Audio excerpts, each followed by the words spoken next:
The yard goes quiet. A single, you know, disrespectful comment is thrown out.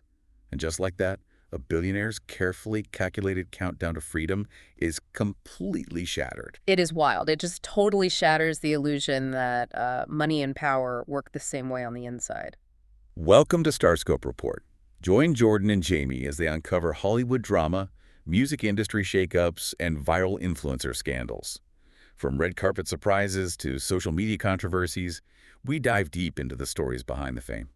It is so great to be diving into this one with you today. It really is. Mm. Because, you'd think a billionaire's wealth could buy him a comfortable, quiet stay, even in a low-security prison. Right, you would assume so. But the massive stack of sources you sent us today proves the exact opposite. Today, we're doing a deep dive into the headline that is literally everywhere right now. Diddy's prison release date delayed after fight behind bars. It is a massive story. And the mission of this deep dive is to look past all that sensational tabloid gossip, We want to understand the strict, unbending mechanics of the federal prison system based on the materials you provided. Exactly. Like, what happens when the global icon becomes just another number in the yard? Right. How exactly is inmate time calculated? What are the mathematical formulas behind a release date? And what is the daily psychological reality of navigating a prison yard when your face is known all around the world? We have so much to get through. We've got breaking reports from TMZ, Parade, Hindustan Times, and the Jasmine brand. We're also looking at public trial records, the actual Bureau of Prisons rulebooks, and honestly, some incredibly raw insights from former inmates on Reddit. Those Reddit threads are eye-opening. Oh, totally. And if you're loving these Hollywood twists, make sure you're subscribed. We've got even crazier stories ahead in this deep dive. Absolutely. Okay, let's unpack this. To understand why his release date is suddenly bouncing around, we have to start with the inciting incident. Right. So right now, Sean Combs is serving a 50-month sentence. The jury acquitted him of the most severe charges, like the sex trafficking and racketeering conspiracy. But he was convicted on 2 counts of transportation to engage in prostitution. Which landed him at FCI Fort Dix in New Jersey. Exactly. And for context, this is a low-security federal prison located on a military base just outside Philadelphia. Right, a low-security designation. But recently, this fight breaks out. According to the reports you shared, another inmate instigated it by directing a highly disrespectful remark at Combs. Things escalated rapidly, punches were thrown, and sources say Combs, quote, held his own in the scuffle before prison staff jumped in to separate them. And that intervention by the staff, that sets off a huge chain reaction of administrative protocols. Yeah. When a physical altercation occurs, the tactical response team steps in to secure the environment. And the implications of that moment are just massive when you're dealing with the Bureau of Prisons. Wait, I have to challenge this whole setup, though. You're calling it a low-security facility. I know, it sounds like an oxymoron. It really does. When people hear low security, they picture, I don't know, a white-collar camp, maybe tennis courts and quiet reading rooms. Like a country club. Exactly. Yeah. But if it's genuinely low security, why are we seeing physical brawls that require tactical responses? That sounds like maximum security behavior to me. Is the BOP just misclassifying these inmates? What's fascinating here is that we often misinterpret the term low security, and your sources clarify this distinction perfectly. In the federal system, low security absolutely does not mean no friction. Oh, really? Yeah, in fact, low security often means less physical restriction, which creates way more opportunities for conflict. How so? Well, you have hundreds of individuals living in open dormitories rather than locked individual cells. Oh, wow, just out in the open. Right. They share communal spaces, dining halls, recreation yards. That proximity forces a really rigid internal hierarchy, so frequent population friction is basically guaranteed. I guess that makes sense. It's like a high-stakes middle school cafeteria with actual dangerous consequences. That is a perfect analogy. In that environment, verbal disputes over something as simple as a phone line or a perceived slight can escalate into physical confrontations in a matter of seconds. So if the Bureau of Prisons knows that friction is inevitable in these open dorms, how does their protocol address it when a fight actually breaks out? Because it's not like a referee blowing a whistle and sending 2 players to the penalty box, right? No, not at all. The protocol is immediate and unforgiving. Think of the BOP response like a tripped circuit breaker in a house. Okay, I'm tracking. It doesn't matter if the power surge was caused by a cheap $20 toaster or a $1 million supercomputer. The system just shuts the power off immediately to prevent a fire. Right. The tactical response team operates the exact same way. Celebrity status, wealth, past influence, none of that registers. The immediate priority is institutional security. Which means removing the combatants from the general population the literal second the circuit trips. Exactly. And that removal takes us to the immediate consequence of this fight, which is where Combs is residing right now. Solitary confinement. The SHU. Yes, he was moved to the special housing unit. In prison slang, it's known as the hole, or disciplinary segregation. We actually got our hands on the specifics from the Fort Dix Admission and Orientation Inmate Handbook that you pointed us toward. Oh, the handbook is grim. It really is. When you go to the hole, your privileges and personal property are entirely revoked. It is a complete stripping away of autonomy. It's designed to instantly neutralize any threat the inmate poses, either to others or, to themselves. According to the handbook, the conditions are incredibly stark. He's provided only with blankets, a mattress, a pillow, toilet paper, and shaving equipment. That is it. That's it. He is allowed religious and legal reading materials. He might get one social visit per week if he still qualifies for the privilege. And he receives a daily visit from a staff doctor. And that happens even on weekends and holidays. Which is a crucial detail. I mean, a mattress, some reading material, and daily doctor check-ins almost sound like a grim, bare-bones hotel stay if you just read it on paper. But you have to imagine the absolute sensory deprivation. Oh, absolutely. Why the daily doctor visits, though? Is this placement purely punitive because he threw a punch? Or is it actually designed for his protection? Well, the SHU serves a vital dual purpose in the federal system. It operates as both a disciplinary measure and a necessary investigative tool. Okay, how so? When a fight happens, federal officials have to review the incident. They need to interview witnesses, review cameras, figure out who the primary aggressor was, and they simply cannot conduct a secure investigation if the involved parties are still walking around the yard. Because leaving them in the general population risks retaliation. Exactly. Retaliation, witness intimidation, or a wider gang-related escalation while the officers are still trying to figure out what happened. That makes total sense. They lock them down in the SHU to freeze the situation. That is the core issue. And those daily doctor visits you mentioned, they are a critical part of this protocol, and they highlight just how severe the environment really is. Because of the mental toll. Yes. Solitary confinement takes an immense psychological toll. Human beings are just not built for total isolation. Plus, physical injuries from the fight might not show up immediately due to adrenaline, or they could worsen overnight. So they have to check on them. Right. Medical staff are required to monitor inmates in the SHU constantly to prevent medical emergencies or psychological breaks while the bureaucracy grinds away at the investigation. And that holding pattern in the SHU dictates the single most critical number in any inmate's life, their official release date. The golden number. But wait till you hear what came next, because this part is wild. Yeah. You noticed in the sources that Combs' release date has been a constantly moving target. Let's map this out like a ledger. Let's do it. When he was first sentenced, he was slated for release in May 2028. Then it bounced to June, then down to April, then February, and recently it had actually moved up to January 24, 2028. Getting closer. Right. But following this fight in the yard, the Bureau of Prisons updated his file again, pushing the release date back to February 20, 2028. And those shifting dates can seem incredibly chaotic from the outside, but they follow a very strict mathematical logic. It's all based on time credits and behavior algorithms. Here's where it gets really interesting. Time in federal prison isn't a static number. It is a running bank account of days earned and days forfeited. Yes, the good conduct time. Exactly. Inmates can earn up to 54 days of good conduct time per year. They can also reduce their sentence by up to a full year by participating in specific programs, like the drug abuse rehab program Combs is reportedly enrolled in. So as he earns those days, his release date inches closer to the present. Right. But to understand this specific delay from January back to February, we looked at a detailed breakdown from a Reddit user in your sources who claims to be a former federal inmate. This user really broke it down perfectly. They really did. They explained the math of FSA credits. That's the First Step Act. They pointed out that the Bureau of Prisons uses an algorithm called a pattern score to determine if you actually get to keep these credits. The pattern score is arguably the most important metric an inmate has. It functions almost exactly like a civilian credit score. Like a FICO score for prison. Exactly. But instead of assessing financial risk, it assesses behavioral and recidivism risk. Okay, so how does that algorithmic scoring actually work in practice? If the pattern score is a credit score, how does a physical fight affect it? Well, just as one missed payment or default can instantly tank your financial credit score, one violent infraction instantly wipes out your behavioral credit in prison. Oh, wow. The pattern score evaluates the time since an inmate's last incident report.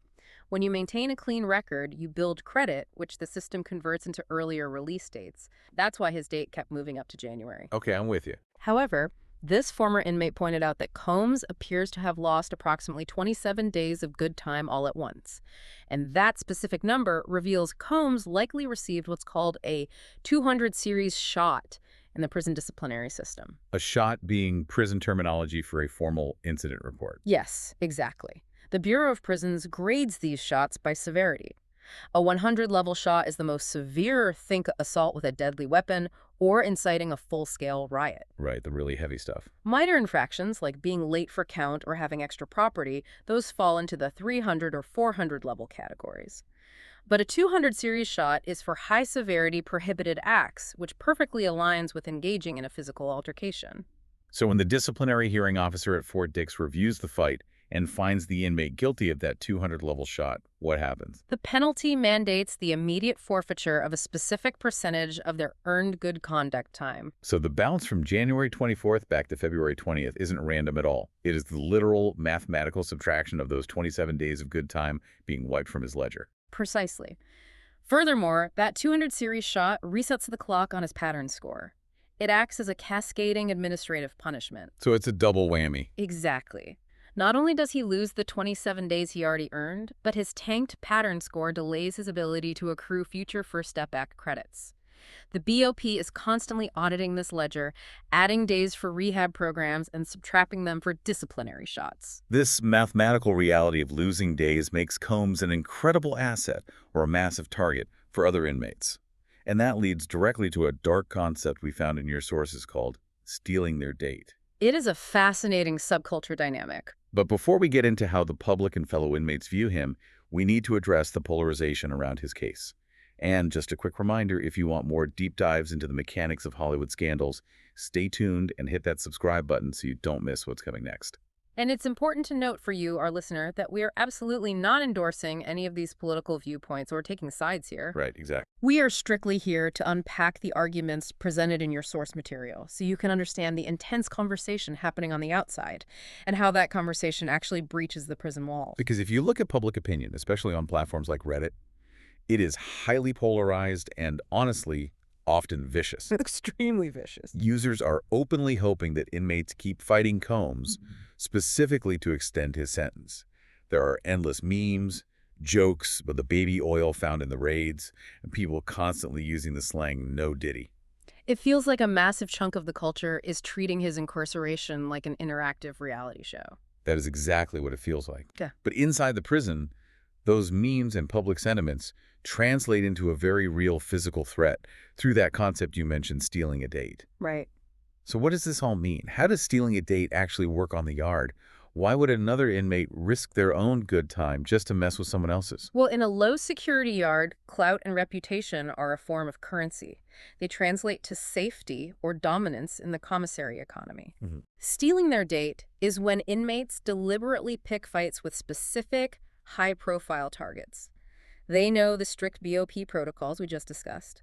They know that if they provoke a fight, the target's circuit breaker will trip, and the target will likely lose their good conduct time. And they just do this for fun. Inmates watch the news. They know the memes. To them, provoking a billionaire icon isn't just about prison politics. It's about gaining ultimate bragging rights. It's a badge of honor to be the guy who stole Diddy's date. So if the outside world is making memes about him staying locked up and fellow inmates actively want to see him stay in longer, he is essentially a walking target for anyone looking to make a name for themselves. If we connect this to the bigger picture, we really have to look at the immense polarization surrounding his initial trial and conviction.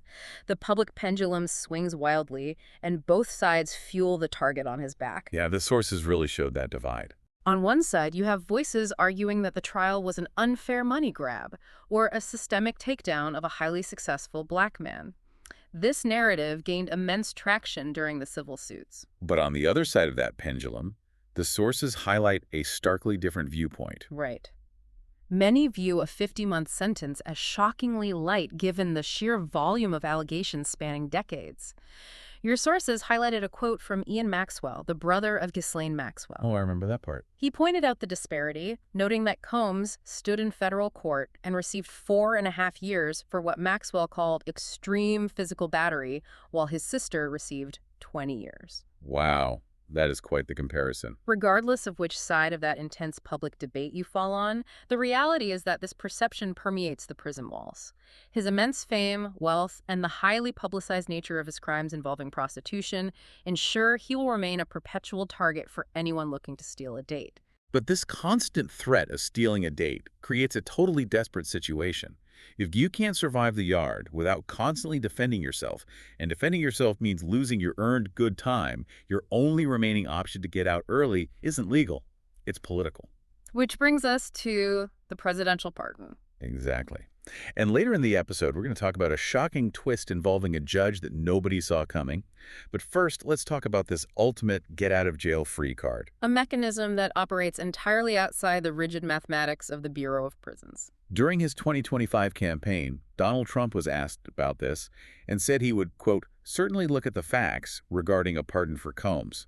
But there is some serious history there. Definitely a lot of baggage. They used to run in the same elite celebrity circles, but they had a massive falling out in 2020 when Combs publicly endorsed Joe Biden and made some highly critical remarks about Trump. And politics relies heavily on a long memory.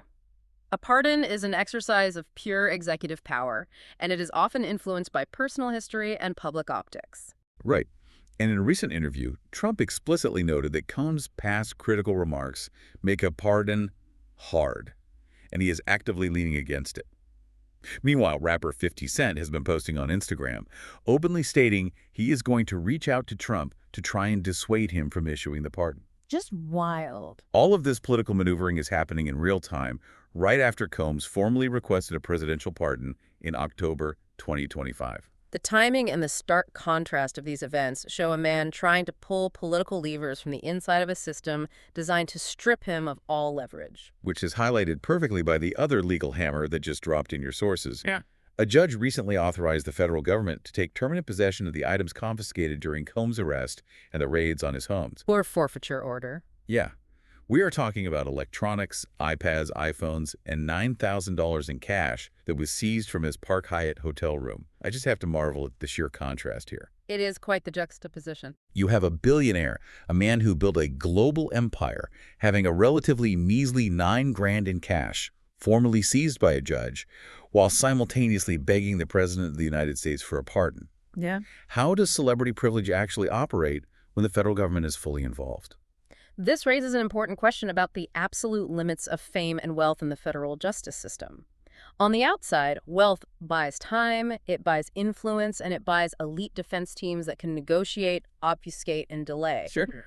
But once the gavel falls and an individual is remanded to the custody of the Bureau of Prisons, that political capital and wealth are neutralized by an unfeeling bureaucracy. The machine just takes over entirely. The BOP algorithm doesn't care about a billionaire's bank account when they are recalculating First Step Act credits or issuing a 200 series disciplinary shot for a fight in the yard. No, obviously not. The seizure of the $9,000 is almost symbolic of this reality.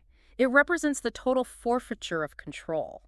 He can formally request a pardon, and his legal team can file endless appeals, but inside the walls of Fort Dix, his daily existence is governed by the exact same rulebook as every other inmate. So his money means nothing in there. His wealth cannot buy him a different menu in the SHU, it cannot alter his pattern score, and it cannot shield him from an inmate in the yard looking to provoke a fight to steal his date. It is the ultimate equalizer, in the harshest sense of the word. And for you, the listener who brought this topic to us, this deep dive serves as a masterclass in the realities of the federal justice system.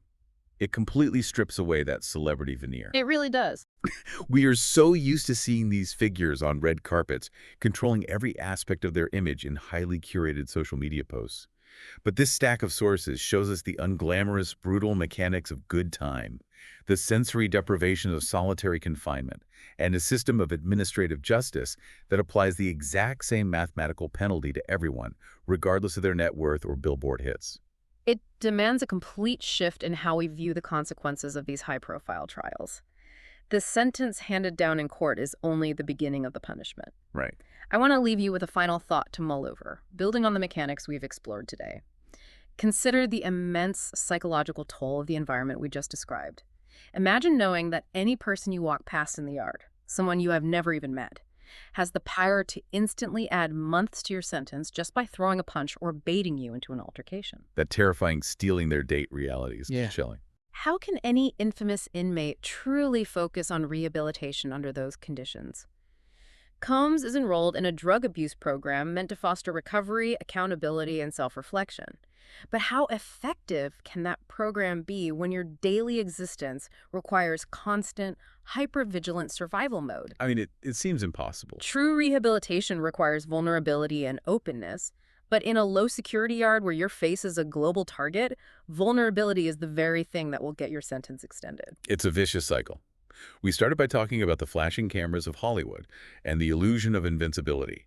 But when those flashes fade, you are left in a concrete room with a mattress, a blanket, and the chilling realization that the only audience you have left holds the key to your freedom.